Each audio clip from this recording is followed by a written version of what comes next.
Hello people, how you doing? Here I am at a monument, Poston, Poston,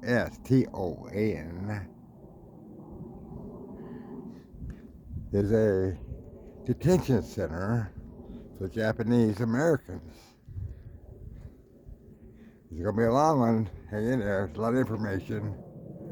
So anyway, Poston, this memorial monument marks the site of the Poston War Relocation Center where 17,869 persons of Japanese descent, the majority of whom were American citizens, U.S. citizens, were interned during World War II from May 1942 to November 45. All persons of Japanese descent living on the West Coast, farms, business, towns, and cities and states were forcibly evacuated by the United States military on the grounds that they were posed a threat to the nation's security. This massive relocation was authorized by the Executive Order 9066 signed by President Franklin Roosevelt, February 19, 1942. This memorial is dedicated to all the men, women, children who suffered countless hardships and vagrancies at the hands of the nations misguided by wartime, hysterical, racial prejudice, and fear. May serve as a constant reminder of our past, that the Americans in the future will never again be denied their constitutional rights, and may be remembered of that experience serve to advance the evolution of the human spirit. This memorial monument is erected in cooperation with the Colorado River Indian tribes, former internees of the Poston, veterans and friends, 15th year observance of the evacuation of the internment.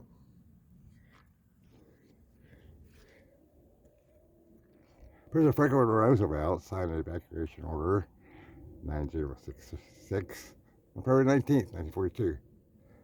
The executive order authorized the Secretary of the War or any military commander designated by the Secretary to establish zones from which all the personnel could be excluded or evacuated. 120,000 persons of Japanese ancestry living in strategic western states were evacuated and interned by the military laws in 15 wartime controlled, civilian controlled administration centers.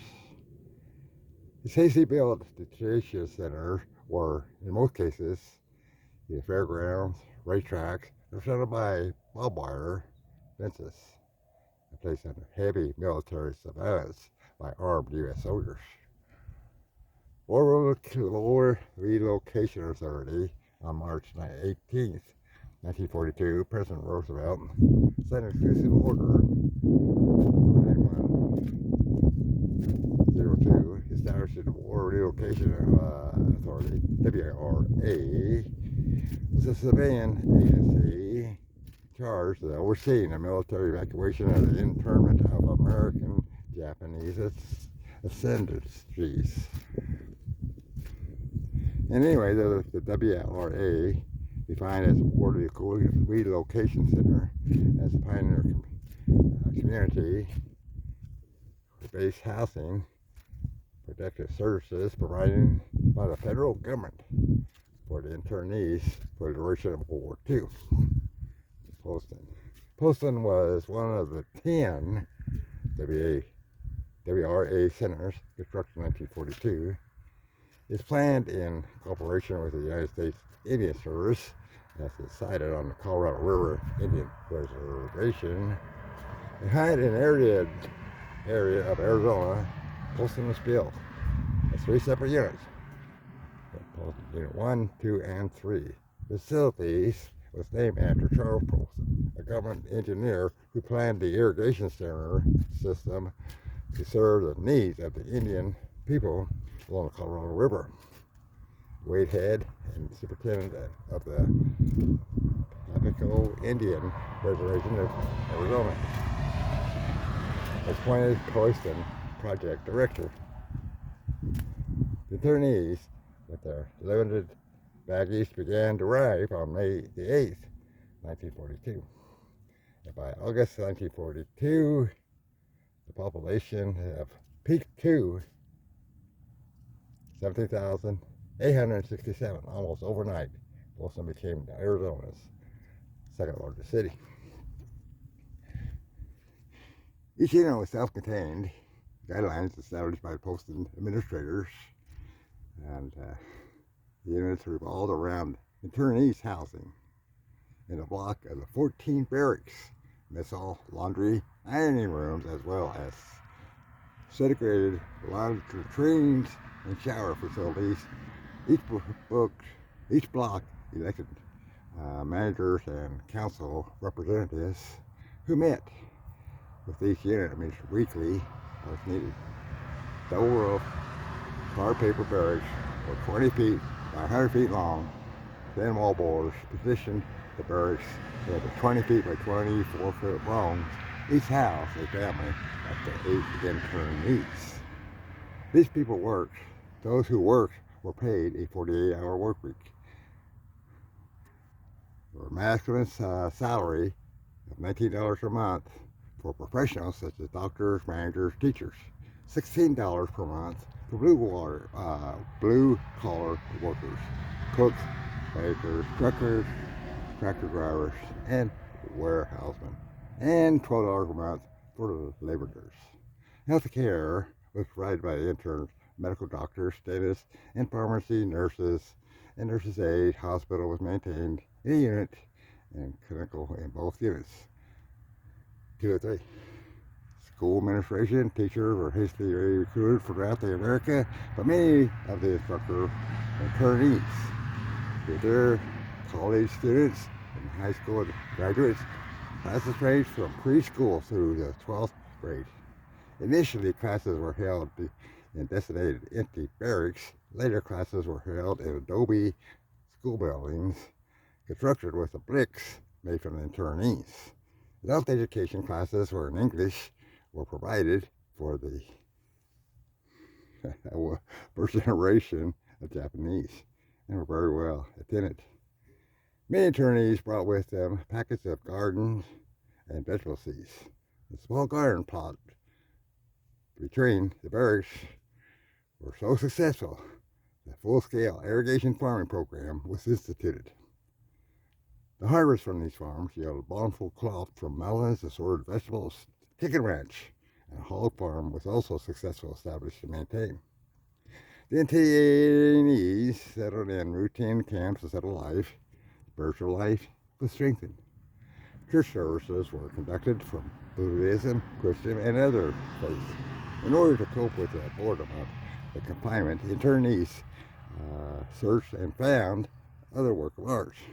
Periodic talent shows, movies provided by entertainment, baseball and basketball were our 2 most popular sports, with competing blocks team fighting. For units, all positions championship. A weekly newspaper was published by the internees given to the instructors and the reports of each camp unit. Here's some rocks. We're almost done. Service to our country. 1943, more than 1,200 internees volunteered to serve in the 447th Regiment of the combat team. Most of these are volunteers, the second generation Japanese Americans, who American citizens by birth. They left their parents and loved ones behind in camps like Poston to fight and die for the United States in battlefields of Italy, France, and Germany. The 442nd Regiment was one of the most highly decorated U.S. Army units in World War II. How about that? Other internees served in the military intelligence service, in Pacific Theater. They performed valored and distinguished in the war with Japan. In 1943, these became draftable, so the selected service class changed them from a 4C to an A1. Men and women served in nearly every theater of operation of the honor, courage, and pride to help protect and preserve all Americans. The same Constitution freedoms that were, at the very time, be denied them and their families. Resettlement. In the fall of 1942, many attorneys responded to the urgent call from the workers to assist in the harvest of the sugar beet crop in the mountain states.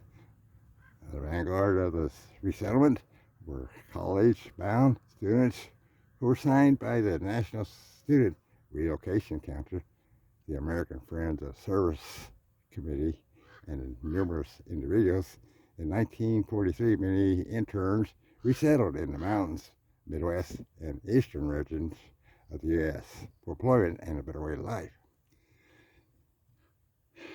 On December 17th, 1944, the War Department announced the revocation of the West Coast exclusion orders with Japanese descent, effective January the 2nd, 1945. The following day, WAR Director Dylan S. Meyer announced that the closure of all WA centers on December the 31st, 1945, and the abolishment of the entire war WRA program by June the 30th, 1945. During the 5 decades following the war, the Colorado River Tribe has been transformed into a blooming garden by a series of innovation, irrigation, and hydroelectric projects. Still the home of the Colorado River Indian tribes, it now stands for tribute to America's bright agricultural future.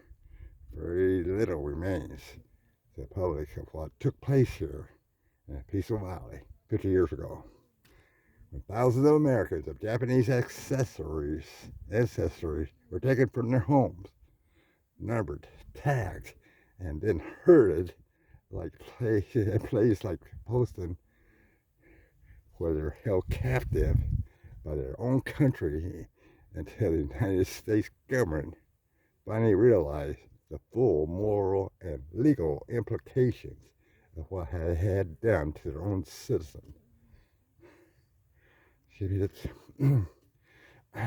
Hence, what happened in Poston during those few years, 1942, 1945, should be a constant reminder that all Americans, without qualifications or exceptions, had a constitutional right to live in a society governed by reason and law and the truth of justice. And here's tribute to all the men and women who served in the United States Armed Forces in defense of their nation and its people, particularly those of American Japanese ancestry, who during World War II fought valiantly their country while their parents and family were being interned in post-war relocation center without due process of law. And unless the young men gave their lives to their country.